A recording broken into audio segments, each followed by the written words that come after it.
How's everybody doing today? I certainly hope you're doing well.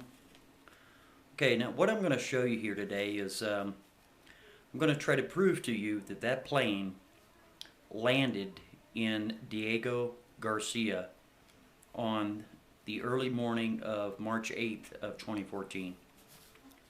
Now, I have done an extensive video on the I'm Your Ghost channel. I'm going to leave a link so you can see it all done, with all the screen caps and all that stuff, okay? But I'm going to explain to you how it all worked out. And these are based on facts, not conjecture, all right? First of all, the flight itself took off from Malaysia at 12:41 a.m.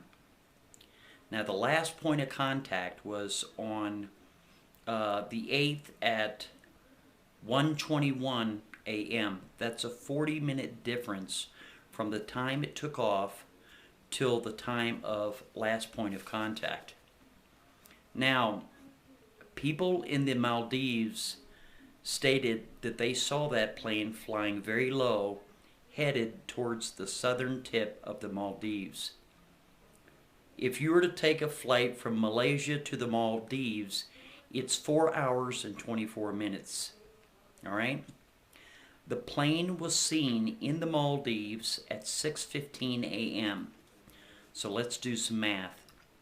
From 1:21 a.m. to the point of the last contact, if you add 4 hours and 24 minutes, that brings you to 5:45 a.m.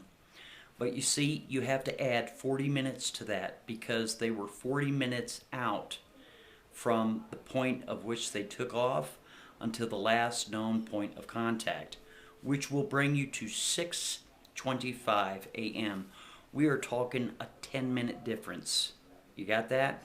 Okay, now let's go with the mileage.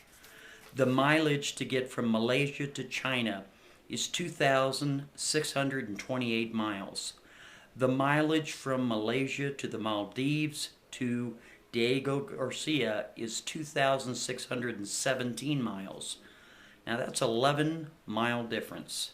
So they had plenty of fuel to make it to Diego Garcia. Now, sorry about holding the camera here. My tripod is not available at this time. But here's the deal.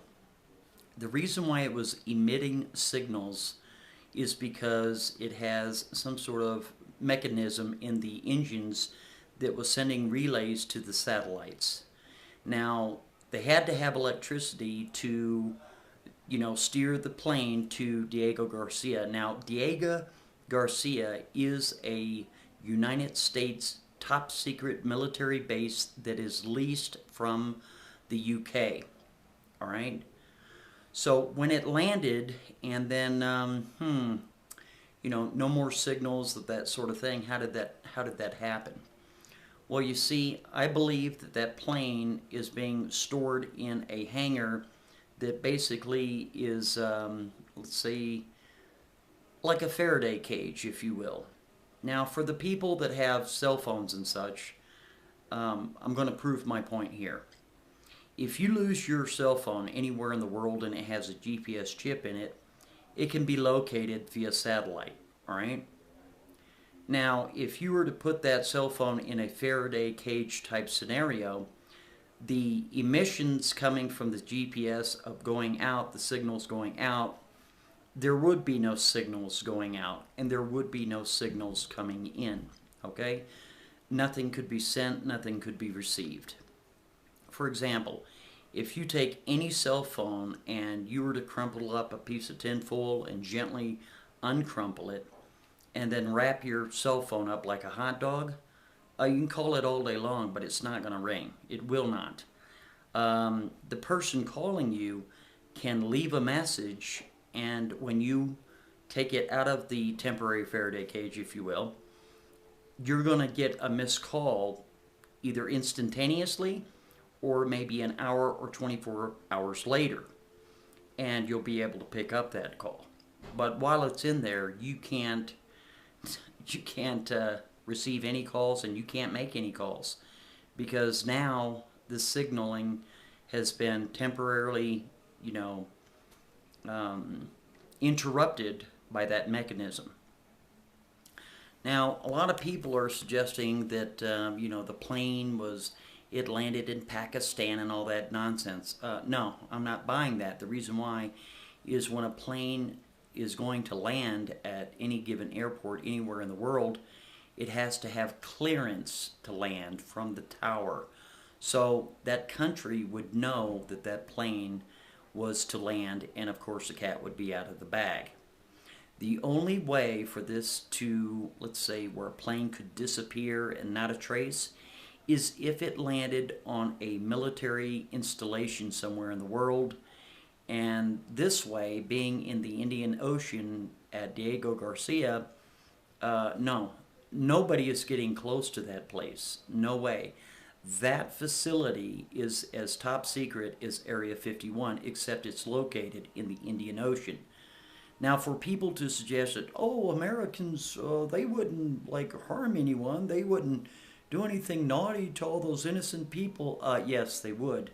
Because you see, in the late 60s, early 70s, the United Kingdom booted out over 2,000 people that lived on that nation, and they dropped them off in India with no way for them to take care of themselves or anything. They just said, you know what, we're going to pick you up from this island and we're going to deport you out of your own country.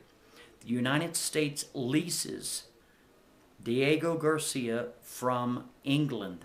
That is a fact. All right? Now, I'm going to give you a prediction. All right? But I'm stating as a statement that that plane landed at Diego Garcia. All right? But this is the part that's my opinion.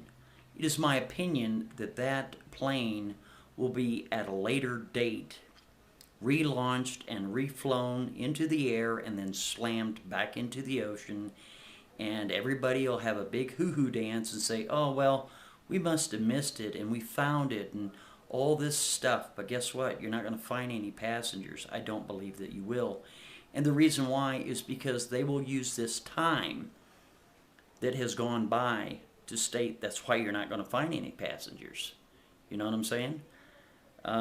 So anyway, again, if you want to see the video on the I'm Your Ghost channel, I'm going to leave you a link so you can see it down to the last detail. I'm monographed, and if you can't speak freely, you're simply not free. Have a good one.